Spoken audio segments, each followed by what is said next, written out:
है ना। ये बोहर जी है, वो हिंदी में कुछ बोल रहे हैं। वो बोल रहे हैं मैंने क्या बोला, ठीक है, उन्होंने क्या क्या बोला वो हम लोग देखने वाले हैं। पहली चीज उन्होंने बोली, मेरा जो मॉडल है ना वो पार्टिकल नेचर पे बेस्ड है। उनका जो मॉडल है पार्टिकल नेचर पे बेस्ड है, ठीक है भाई। अब सेंटर पे होता है न्यूक्लियस, उसके अराउंड इलेक्ट्रॉन जो है उसके भंवरे जैसे चक्कर लगाता है, ठीक है। और आर डिस्टेंस में मान लीजिए चक्कर लगा रहा है, तो इलेक्ट्रॉन होता है नेगेटिव चार्ज, प्रोटॉन होता है पॉजिटिव चार्ज, सेंटर में होगा वो। इनके बीच में आपस में अट्रैक्शन फोर्सेस होंगी जिनको बोलेंगे इलेक्ट्रोस्टैटिक फोर्स, जिसकी वैल्यू फिजिक्स में आप पढ़ते होंगे फॉर्मूला K Q1 Q2/r²।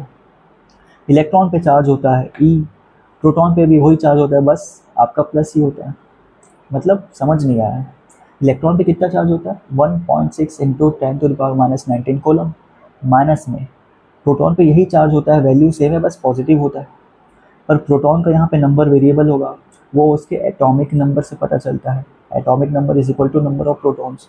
तो चार्ज और न्यूक्लियस क्या हो जाएगा, कितने प्रोटॉन्स पे चार्ज है, मतलब जेड टाइम्स ऑफ ई, एक प्रोटॉन पे चार्ज। चार्ज ऑन इलेक्ट्रॉन कितना हो जाएगा, एक इलेक्ट्रॉन उसका चार्ज उतना ही होता है 1.6, ई की वैल्यू 1.6 है। तो यहाँ पुट करोगे तो KZ²/r²। और फिर इलेक्ट्रॉन इसके अराउंड चक्कर लगा रहा है, तो इनके आपस के में सेंट्रीपिटल फोर्स होगी, जो कि फिजिक्स में आपने पढ़ा होगा mv²/r होती है। बस इससे क्वेश्चन नहीं आते केमिस्ट्री में, बस इतना ध्यान रखना कि ऐसा ऐसा चीज़ उन्होंने प्रपोज की थी, ठीक है। सेकेंड बात उन्होंने जो कही थी वो क्या कही थी कि एनर्जी जो होती है ना, एनर्जी जो होती है इलेक्ट्रॉन की कांस्टेंट होती है जब तक वो शेल चेंज नहीं करा। शेल का कॉन्सेप्ट हमने लास्ट लेक्चर में देखा था, अगर आपको उसमें डाउट है तो आप देख सकते हैं, नहीं तो आप आगे इसी को देखते रहिए लेक्चर को।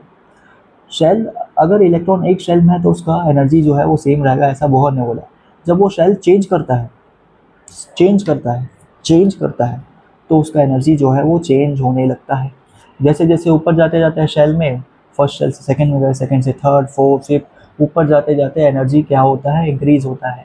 एनर्जी क्या होता है, इंक्रीज होता है एटम का। एनर्जी क्या होता है, उसी को मैंने यहाँ पे लिखा है, एनर्जी गैप है ये एक तरीके से।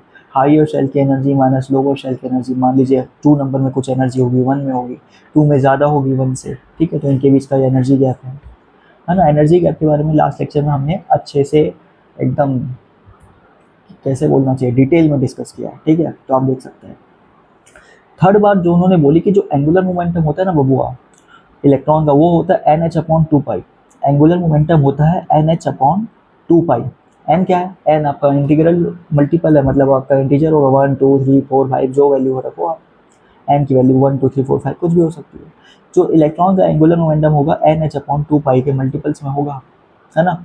NH/2π के मल्टीपल्स में होगा, एन की